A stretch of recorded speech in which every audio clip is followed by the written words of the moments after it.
Disney's golden era is by far Disney's most defining era. The only era of the five to be spearheaded by Walt Disney himself, it is the one that made the Disney brand, changing animation forever. The 13 feature films included span from 1937's Snow White to 1967's The Jungle Book.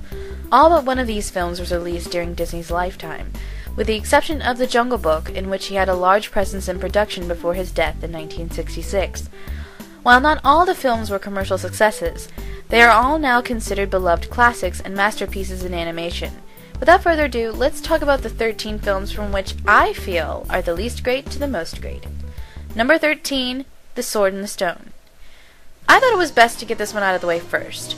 Obviously, by its place, I like this one the least. Unlike the rest of the films I'll talk about, though, this is the only one I actually did not care for.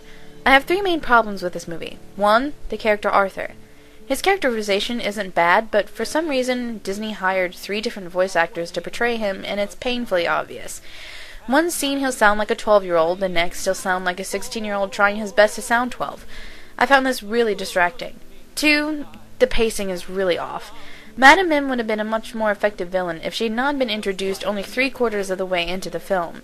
The eponymous Sword in the Stone was barely brushed upon and only really dealt with in the film's last 5 minutes, and the scenes spent with Merlin and Arthur being fish and squirrels, while cute, lasted far too long. And number 3, problems with the plot. Many of the early Disney films have very thin plots, so this is nothing new.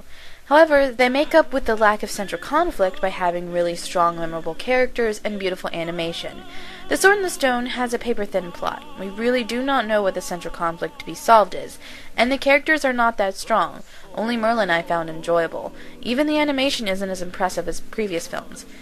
I'm glad I saw this, and I do not want to go as far as to say that I think it's bad, but it definitely has some problems. Next. Number 12, Dumbo. It's kind of hard not to like Dumbo. It's very cute, innocent, and sweet. It teaches some good lessons and has some very zany animation to boot. Was I the only one freaked out by the pink elephant scene? However, I think the film was a bit lacking. Of all the Disney animated films released during this era, Dumbo is by far the most cartoony, while most of the others are more cinematic. Comparatively, the animation isn't as strong, but this is partly due to the fact that Disney had lost quite a bit of money on Pinocchio and Fantasia and needed a cheaper film to try to recoup. It's very cute and playful, and it's a very short watch, so there is nothing really to complain about. Stacked up against the other greats, though, it doesn't quite have the oomph. But it's enjoyable nonetheless. And the Black Crows? Yeah, let's not say we did, shall we? Number 11, Lady and the Tramp. I'll be honest, I liked Lady and the Tramp a lot more than I thought I would. When I recently watched it, I hadn't seen it since I was really little, so I hadn't had much nostalgia toward it. And to me, it always looked a bit silly. However, I found the film really enjoyable. While not the strongest of stories, I found the characters all very charming and the animation expertly drawn. You feel like these dogs are relatable people, not just animals. The plot's a bit thin, but instead we get enjoyable, memorable characters, beautiful, warm animation, and great songs by Peggy Lee.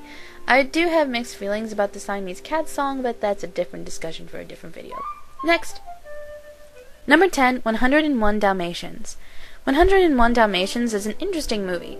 Firstly, it used a vastly different animation style than any of the previous films with the introduction of Xerox animation. Not only does it look different, but it feels very different from any previous film before it. There's little to no fantasy element that makes Disney so recognizable, well, except for the talking animals. Nor is there really any nostalgic feeling like there is in Lady and the Tramp. 101 Dalmatians is a very modern feeling film, even today. It's one of the only Disney animated films set in a contemporary time period, which makes it very unique. Despite it not looking or feeling like a Disney film, it sure is enjoyable. The puppies are cute, the characters are likable, and boy is Cruella de Vil a great villain. While I feel it lacks the substance of Pinocchio or Sleeping Beauty, it is an entertaining film and an easy film to watch. There's really not much to dislike about it. Number 9, Alice in Wonderland. Alice in Wonderland is a weird film.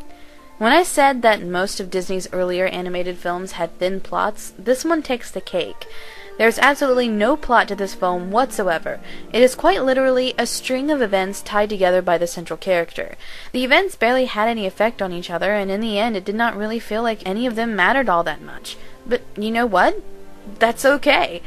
This film is supposed to feel weird and disjointed and surreal and uncomfortable. It's based on a weird, disjointed, surreal, and uncomfortable novel. This movie is less of a film and more of an odd art piece in motion. The art design is so imaginative, oddly dark, and absolutely fantastic. What makes me like this movie, which has no plot, so much more than Sword in the Stone, which has a tiny one, is that this film knew what it was doing and knew what it was trying to say, whereas Sword in the Stone just felt aimless and lost. Like the Lewis Carroll novel, this is an exploration of the mind, the imagination, and the subconscious. It's not really supposed to make sense. It's a silly, odd little movie that I enjoyed a lot more than I thought I would. Number 8, Fantasia. In its day, Fantasia was a very risky and experimental film.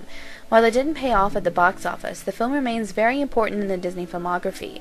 Disney made a name for himself, combining sound and animation. His monumental short, Steamboat Willie, was the first animated short with synchronized sound. With Snow White, Disney introduced a fully produced, fully realized musical theater soundtrack to his gorgeously animated debut full-length film, seamlessly blending the songs, the plot, and the animation. In short, the marriage between music and animation is what Disney knew how to do best. Fantasia is the culmination of this. With little words, Disney made a gorgeous movie showcasing not only the power of music, but the power of animation, showing just how beautifully the two can go together. I really appreciate this film, though I cannot say I love it. Not all those 7 shorts I felt worked. Yes, they were all breathtakingly animated, but not all of them were executed well. Though there were some slow moments for me, the high moments were supremely high. The Nutcracker Suite, The Sorcerer's Apprentice, and especially Night on Bob Mountain were so beautiful and entertaining, each in very different ways. I could go on and on about how exquisite those pieces were. Though I cannot guarantee everyone will enjoy this film, I think it is an essential movie for any fan of Disney, animation, or music. That's it for now. Stay tuned for part 2.